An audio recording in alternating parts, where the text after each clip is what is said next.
So guys, जब हम lockdown में बैठे बोर हो रहे थे तब मार्वल हमारे लिए एमसीयू का एक नया ही चैप्टर लिख रहा था, जिससे हमें आने वाले टाइम में इतनी मार्वल मूवीज और सीरीज देखने को मिलने वाली हैं कि अब हमें किसी और फ्रेंचाइजी को देखने का टाइम ही नहीं मिलेगा।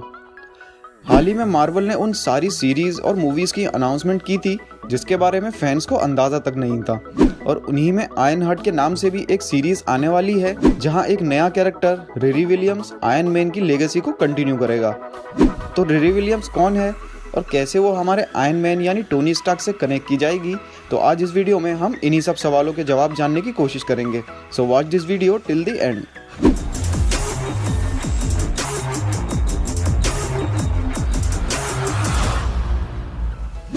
आयरन हार्ट को नए आयरन मैन की तरह डिस्क्राइब किया जा रहा है, और ये बात एक तरह से सही भी है और गलत भी। जाहिर है रिरी विलियम्स आगे एमसीयू में इस हाईटेक आर्मर को पहनने वाले ट्रेडिशन को कंटिन्यू करेगी और इसका ओरिजिन भी टोनी स्टार्क से कनेक्टेड है, तो एक तरह से कह सकते हैं कि ये आगे आयरन मैन की जगह लेगी। लेकिन जैसा हम जानते हैं कि टोनी स्टार्क की जगह कोई नहीं ले सकता, तो सबसे पहले बात कर लेते हैं आयरन हार्ट के कॉमिक बुक ओरिजिन की। रिरी विलियम्स भी टोनी स्टार्क की ही तरह बहुत यंग एज में ही इन्वेंशंस करने लगी थी, लेकिन उसको एक सुपर हीरो बनने की इंस्पिरेशन तब मिलती है जब एक शूटिंग में उसके स्टेपफादर और सिस्टर घायल हो जाते हैं। इस इंसिडेंट के बाद रिरी विलियम्स आयरन मैन की टेक्नोलॉजी को रिवर्स इंजीनियर करके अपना खुद का ही एक आयरन मैन आर्मर बना लेती है, और जब वो इस आर्मर को यूज़ करती है तब वो आर्मर उसके लिए बहुत बड़ा फेलियर साबित होता है। लेकिन तब तक टोनी स्टार्क को इसकी खबर हो जाती है और वो उससे इम्प्रेस होकर उसका मेंटर बन जाता है। इसके बाद रिरी विलियम्स सिविल वॉर 2 में आयरन मैन की टीम का हिस्सा बन जाती है। फिर कॉमिक के एंड में जब टोनी स्टार्क कोमा में चला जाता है तब रिरी विलियम्स आयरन हार्ट बनकर अपनी सुपर हीरो वाली रिस्पॉन्सिबिलिटीज़ को पूरा करती है, जहां जार्विस की ही तरह उसके पास टोनी स्टार्क का एक एआई रहता है। एमसीयू में डोमिनिक थॉर्न आयरन हार्ट का रोल प्ले करेंगी, जो 2018 की एक ऑस्कर विनिंग मूवी के लिए फेमस हैं।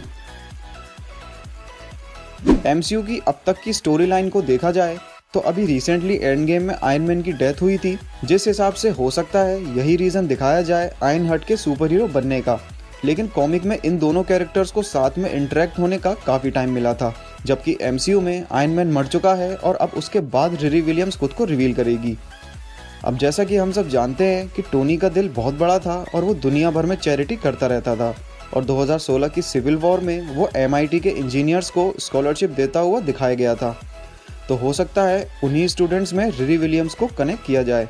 जिससे ये दिखाया जाए कि रिरी विलियम्स ने स्टार्क फाउंडेशन की स्कॉलरशिप से ही अपना खुद का ये आयरन मैन आर्मर बनाया था। इसके अलावा हमें इस सीरीज़ में रॉबर्ट डाउनी जूनियर की आवाज़ में उनका एक AI भी देखने को मिल सकता है, जो जार्विस और फ्राइडे की ही तरह रिरी विलियम्स को असिस्ट करेगा, क्योंकि टोनी स्टार्क एक फ्यूचरिस्ट था जो बीते कल के बजाय आने वाले टाइम के लिए ज़्यादा सोचता था, और उसने अपने मरने से पहले ऐसा कुछ AI ज़रूर बनाया होगा जिससे आगे भी अवेंजर्स उसके इंटेलिजेंस का यूज़ कर पाएँ। और इसकी एक झलक हमें एंड गेम के क्लाइमेक्स में भी देखने को मिली थी, जहां टोनी ने मरने से पहले अपनी फैमिली के लिए एक होलोग्राम रिकॉर्ड किया था, और स्पाइडरमैन के लिए फार फ्रॉम होम में दिखाया गया AI एडिट भी बनाया था। तो इसीलिए हमें उम्मीद है कि टोनी स्टार्क ने इसके अलावा और भी बहुत कुछ किया होगा, जिसमें उसका खुद का ही एक AI भी शामिल होगा, जो हमें आने वाली सीरीज़ आयरन हार्ट में देखने को मिल सकता है।